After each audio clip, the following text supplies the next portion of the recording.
Hello, my name is Caden, and today I'll show you how to repair the shift indicator cable on a GM vehicle. This is a 1990 Pontiac Bonneville, and I'll show you how to take this gauge cluster out and repair the shift indicator, because what happened was mine snapped, so I had to buy a replacement. And so now we'll get to taking this apart, and it's really not that hard. The things you will need, a drill, not necessarily, you can do it with a socket, and I've got 9/32 socket on there, and and on this case also a 5/16 and 7/32, but we won't use those till later. And the first step is come down here, and there's these plastic screws here, and then there's one here, and they come down, and this whole thing just pops out. I'm going to set that in the back seat. And then next would be this wood trim here, and you could use a panel remover tool, but otherwise you can just use your hands and pry firmly all the way around, and it comes out pretty easily. It's just fake wood, and you see the whole thing pops out here, and it'll pop out pretty easily on this side. And then you might have to do a little wiggling and bending, but it'll come out. And we'll set that in the back as well. And now, next step is we're gonna loosen this whole top piece here, and that's a relatively simple job. You just remove the dash defrost vent here, and we'll also move that to the back. And then you have 3 bolts here, 1, 2, and 3. So we can get our drill here and go to town.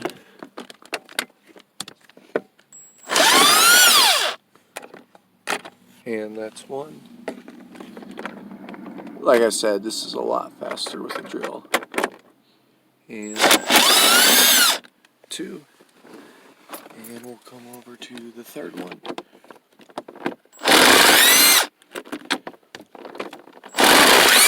This one's stubborn sometimes, but I got it. And then you have 1 here and 1 over here. So we'll just go ahead and take those out, and luckily the screw didn't fall. Remember your screws, keep them in a safe place. We'll go over to the other side, do this one. That one is out. And we'll put that right down in the cup. And then this whole piece just lifts up.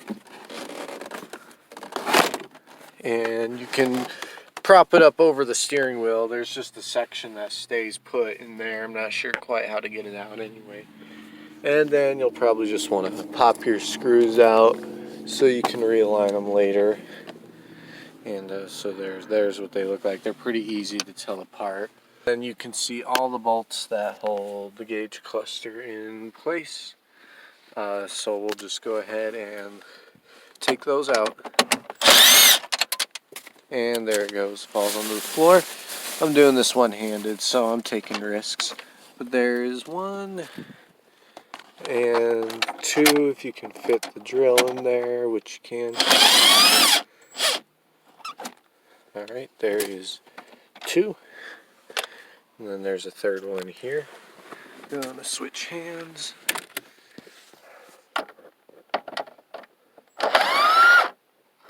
Third one is done. Take that out.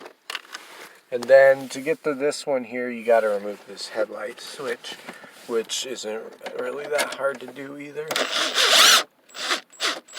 So there's 1 and 2. And then it just comes right out. Take that one out. loosen this one the rest of the way. Set those down in the safe spot. Let that fall down, and then this is where you need your 5/16 put on. So we'll take that and put on our 5/16 for this nut here.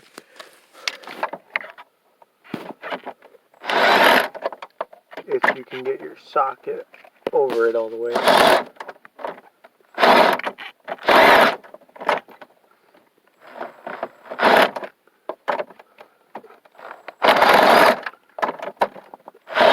As you can see, I'm struggling, but it is possible. I've done it before, and I got it. There we go. And we'll put that down in the safe spot as well. And we have one more bolt left, and that is right here. And that is not a 5/16, so we'll remember to switch that back real quick here.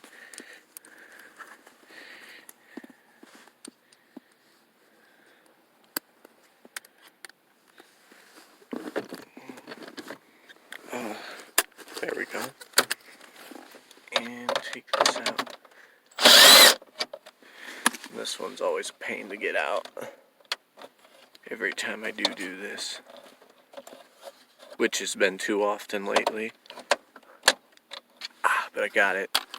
And then this kind of just pulls forward and out. But before you take it out completely, I will tell you, I already have removed my piece from my shift indicator, but you are going to have a little piece down here. It's like a little clip, and you can just pry it off with a screwdriver and you'll have your cable hanging. Or if yours is snapped like mine, it won't be. But that'd be really the only reason you do this, if it was completely snapped off. So in that case, it just pulls forward, and be careful not to damage anything on the back of this when you take it out. And we will set that right down here where we need it. Yes. And I've got my piece already put together. And if you don't know how this works, it's just a spring, and it's hooked onto that end there. And this is clipped in with this plastic. Comes out very easily.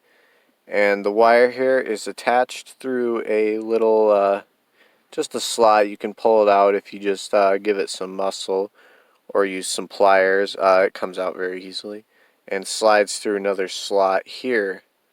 And that's how you're able to get it to, pull and function. I can't really do this one-handed, but see, I just pulled it out of the assembly here. So I'll just show you real quick. It just snaps right back in when you pull hard enough. There we go. And you can see it right there. Pulls up and down. So what you'll want to do is install this so it's gonna read your gears right when you're shifting this automatic. And oh, I forget which way this goes in. That's what she said. I may have put this on backwards. I will be right back. Alright, we're good to go. I figured it out. I was just being special. So there's a tiny slot there that your needle's going to slide into. And then you have the grooves here, which what we're holding these down were the little screws that are the 7/32, which I have kept down here in safekeeping for to put this back together. So those each just go in, 1 and 2.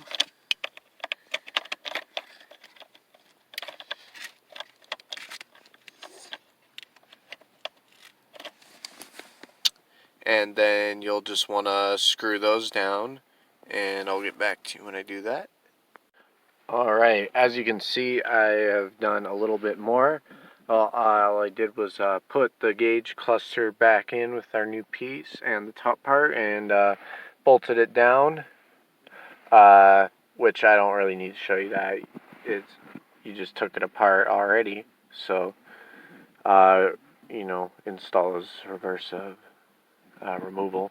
So as you can see, we have our little piece hanging here though, so we can pull our string all the way to all of our gears.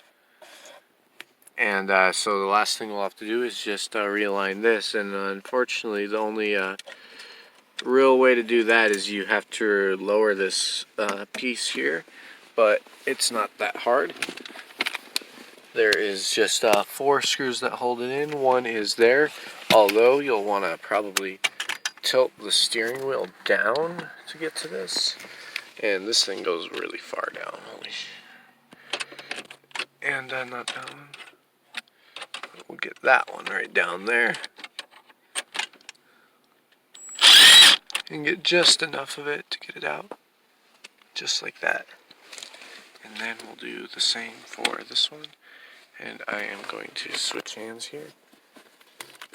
And we'll get this one out of the way as well. There we go. So there's 1 and 2. And then there is 2 more at the bottom here. And they are underneath there. That one. So we are going to get our drill here, go underneath, and kind of guess where it is, and we'll just, there we go, drop it down. And there's one on the other side as well. It's just right here, and we'll go like this, get it on there, drop it down. Alright, there we have it. I kind of just unscrewed some more screws around the area, and I kind of just kicked it, and it fell out. And I have it propped up by this drill because I don't want it hanging super hard on that wire. Now we have all the room in the world, and it wasn't that hard. And all you do is just make sure it's aligned, and you're going to put the clip on the steering wheel with it lined up perfectly where you want it. So right there. And then we'll tilt the steering wheel up just a tad. And then we'll keep kicking that down there, trying to put my foot on the brake while I test this out real quick. So turn your key, brake, there's reverse, neutral, drive, D, 2,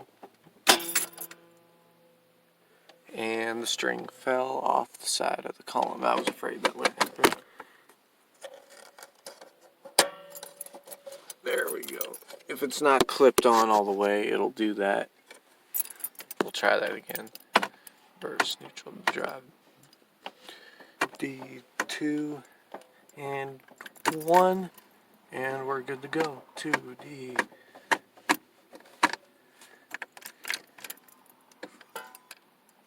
And there we go. We have it fixed. And installation is the reverse of removal. And I hope this helped you out if you had a vehicle that needed a shift indicator replaced, and how to do it, especially on a Bonneville. I know all cars aren't the same, but this is how to do it on a 1990 Bonneville. Hope this helps. Have a good evening.